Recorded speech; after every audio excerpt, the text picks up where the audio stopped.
Thank you very much. It's a pleasure and an honour to be here. I'll begin by quoting on Taoiseach. This is the Republic of Ireland, 2011. A republic of laws, of rights and responsibilities, of proper civic order, where the delinquency and the arrogance of a particular kind of morality will no longer be tolerated or ignored. Regardless of our current economic crisis, the children of this country are, and always will be, our most precious possession of all. You'll doubtless remember that quotation. It comes from the moment a few years ago when our Taoiseach defied the banks, effectively letting Anglo-Irish and senior bondholders float down the Liffey to ensure that our precious children would be properly educated today and would have jobs tomorrow. Oh, sorry, I've mixed up something here.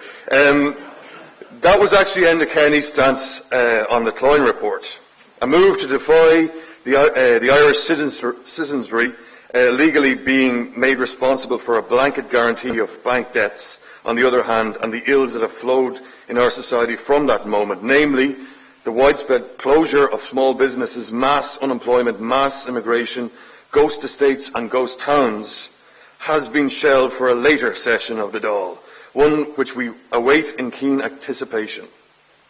Now, and for time to be, the exercise of Irish democracy is subordinate to the policies of bigger European countries. So to answer the question, where stands the Republic, we must begin by addressing how it toppled into this decrepit state to begin with. Why and how we let this happen to our country involves a deep examination of our identity and self-awareness, a subject that would not usually involve any reference to Bertie Ahern. But bear with me and picture the following scene. It is a conference hall in a Donegal hotel. That shouldn't be too hard to picture. And the time is 2007. Ahern, puffed up by a third general election victory, is standing tall, and he spits from the podium that opponents of Tiger Mania, Celtic Tiger Mania that is, should commit suicide for refusing to get into the swing of things. The conference hall erupts in applause. One such party pooper was Morgan Kelly, the Cassandra-like Irish economic analyst who predicted the property bubble bursting and many of our woes resulting from it. But the Irish electorate didn't heed Kelly's voice in time because the clapping was so cacophonous. But the worm turns, and how. The exposure of the political culture Fianna Fáil so sedulously constructed should inevitably have raised questions about the backslapping that cheers the dutifully marked ballot sheets. It should have gone some way to creating a new political consciousness in our society and prompted a move away from past deceits. It should have given us occasion to examine systemic failures. Instead, it brought us out in strong numbers to suspend Fianna Fáil for a few years before swinging back to the current circumstances where it is the most popular political party in Ireland. Bearing in mind that this spring Iceland elected the Independence Party back to office, the party that bankrupted their country, and voted out the only left-wing alliance that they ever managed to elect, and that we're about to do something similar in our next election, it seems, and to swallow Fianna Fáil's populist policies on mortgaging, the following questions cannot be ignored. 1. Why can an interest group ruin a country, seriously affecting the lives of millions of people, and be entirely forgiven for doing so in the following election? And 2, why should we accept such a transparently feeble excuse for democratic representation? The answer, I believe, lies in a flaw in our system of democracy, the political dimension of our civilization, which is failing us. I'll explain more about that. Last month, I had participated in Ireland Tage, which was a gathering of Irish and German journalists, academics and diplomats in the western German city of Saarbrücken, a city which was over the years the site of millions of bodies being strewn on either side of that shifting border, and where people are fully aware of the importance of the European project. Anyway, Ireland Tage culminated in a debate between Eckhard Lubgemeyer, the German ambassador to Ireland, and Dan Mulhall, the Irish ambassador to Germany.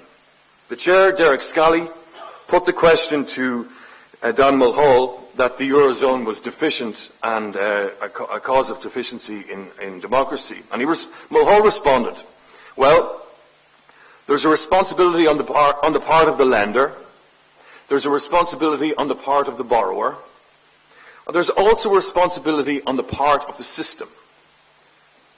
But we somehow lack a will to engage in a probing discussion about the weakness of the system, the third essential component, the third panel in the triptych, and by far, I think, the most important one, since it enabled and still enables, under a new guise, the transference of wealth from the masses to elites.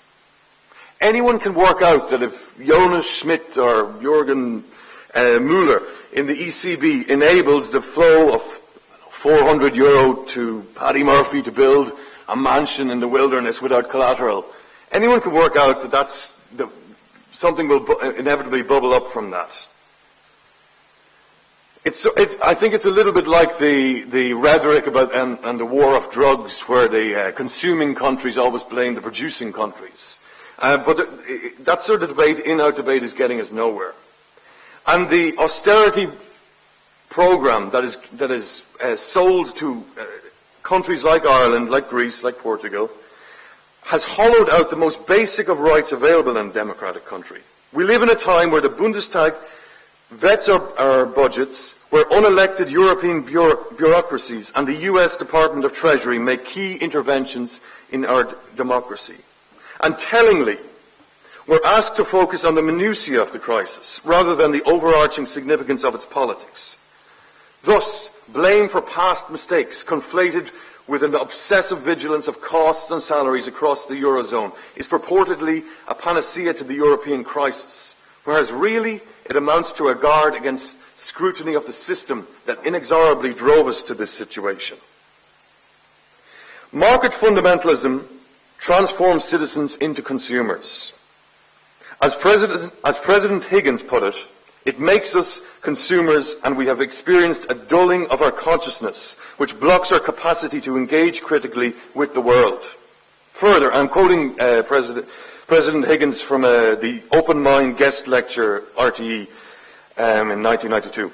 He said, "A new version of education which denied creativity as strongly as it demanded from even the earlier levels of education the dehumanizing values of Friedrich von Hayek, borrowed by Milton Friedman and used as tools of oppression by the administration of Margaret Thatcher and Ronald Reagan, and brought home to Ireland from the British jumble sale of ideas by insecure followers of acquisitive greed. Not exactly, I suggest, a recipe for representative democracy." And I'd like to apply this alarming tendency to our university education. Some of you may know that the University of Ulster, at its McGee campus, has just closed the history department.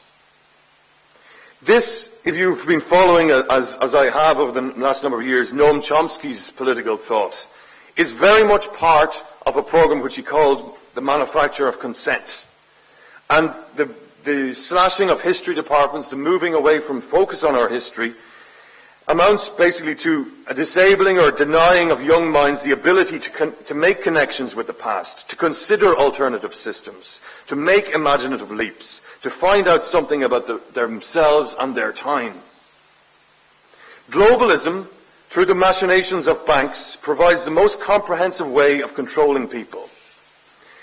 It is open and blunt about its means and objectives. It would sooner uphold zombie banks than offer reasonable bailout terms now that peripheral countries in the Eurozone are forced to rely on such.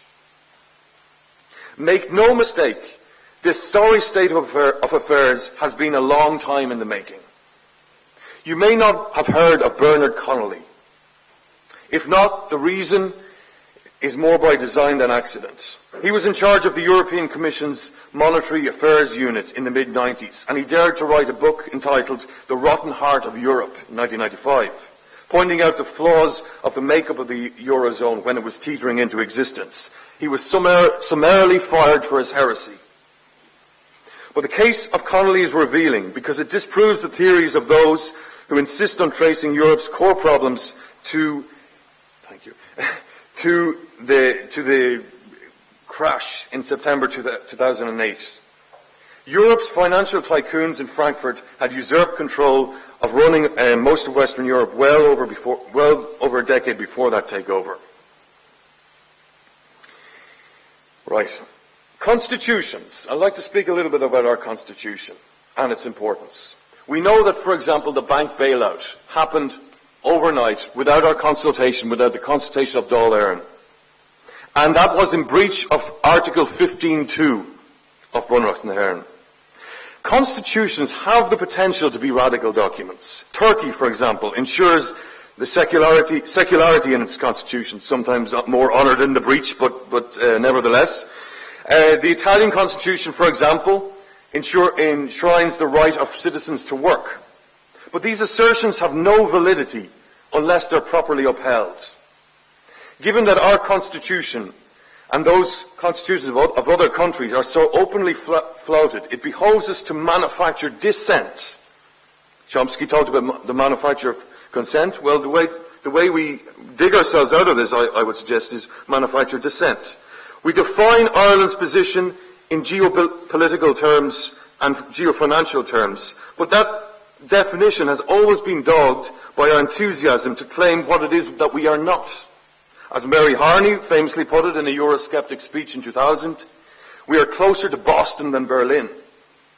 Eminently adept at swing voting, our elected representatives today may well invert that formula, but still miss the servility that inheres in it. I fully accept Professor Garreau de Touhy's perspectives offered here last night, that as a small country in a globalised world, that there are limits to what we can achieve outside a framework of cooperation with bigger allies. Still, we should not lack the courage to continually strive to establish Ireland, for it must be an accumulative process, as a centre of its own and constitutive of its own ethos. That courage is evidenced by the Ballyhay movement. Ballyhay, I'm sure you all know, a small village in North County Cork, where an ongoing protest has been going on over austerity and over the bank bailout. And this wonderful group of people had the temerity to actually go to the ECB, to Frankfurt, to nail 40 theses on the door of the ECB and to assert their rights to full independence. They assert that the people of a programme country, which is a despicable phrase, can play an initiatory role in the transformation that is required. For as long as protest takes place well out of sight, the occasional outing to the heart of the Eurozone's machine centre notwithstanding, conducted by disaffected villagers, it is ignored. But when our President Michael D. Higgins spoke against the consensus of economic policy in Europe in May, there was a rush to gag him. How are we doing for time? 3 minutes. 3 minutes, thanks. Okay. Let's skip ahead a little bit. But Higgins and Higgins and the Ballyhay movement embody for me the way forward. The protest has been brewing for a long time. Writing in The Guardian on the 30th of April of this year, philanthropist George Soros argued the heavily indebted countries must channel their citizens' rising discontent into a more constructive channel by coming together and calling on Germany to make a choice. But we will not reverse the European position for as long as we are led by centre-right politicians who want to protect capital holders at all costs. We, the people, young people of Ireland, who both live here and many of us now have to live abroad, need a vote, and we need to be critical and we need to agitate. I'd like to emphasise that in a republic, in a res publica, the debate about who we are is just as important as the results that debate produces. The debate on identity politics, a seeking of self-definition, is an end in itself and constitutes what a republic is really about. It is particularly needful when one's identity is most threatened and when a hostile, invading state attempts to stake claim on people's rights. For that reason, the work of Derry writers like Brian Friel, if Brian Friel is a Derry writer, that's a long debate because I know he's got Lenty's roots, but Seamus Heaney, Seamus Dean, in asserting their art in the political realm is exemplary. They're following in that the dictum of Czesław Miłosz, who pointed out that there's no point in having freedom from something unless you know what you want freedom for. But I want to end on a positive note, and there are a number of reasons for doing so. To stand here, to have underscored Uachtaráin na HÉireann's courageous call to reject the cruel economic doctrine of our time, to participate at a summer school where luminaries such as Brian Friel and John Hume are honoured, is nevertheless to know that Ireland as a nation has extraordinary moral and intellectual strength to draw from. The mightiest challenge for generations is upon us now, and we can draw on strength and example from the courage of people on our island who worked indefatigably to uproot a system of democracy when it had become unworthy of that name. And I'm thinking here of students who marched from Belfast to Derry to claim the rights to participate in a more representative democracy than the perverted form of democracy that existed in the North for 50 years. And those people, of course, were famously assailed at Burntullet in 1969. They knew that only in the promulgation of the idea of civil rights and democracy could be achieved through civil discourse. But it was made brutally clear to them that the state would also always have the bigger stick. As Ho Chi Minh said when he was asked about American democracy, he said it would be a good idea. Well, I say that representative democracy in Ireland, that really, truly would be a good idea. And it's high time to enshrine it in our political sphere. Thank you very much. Thank you very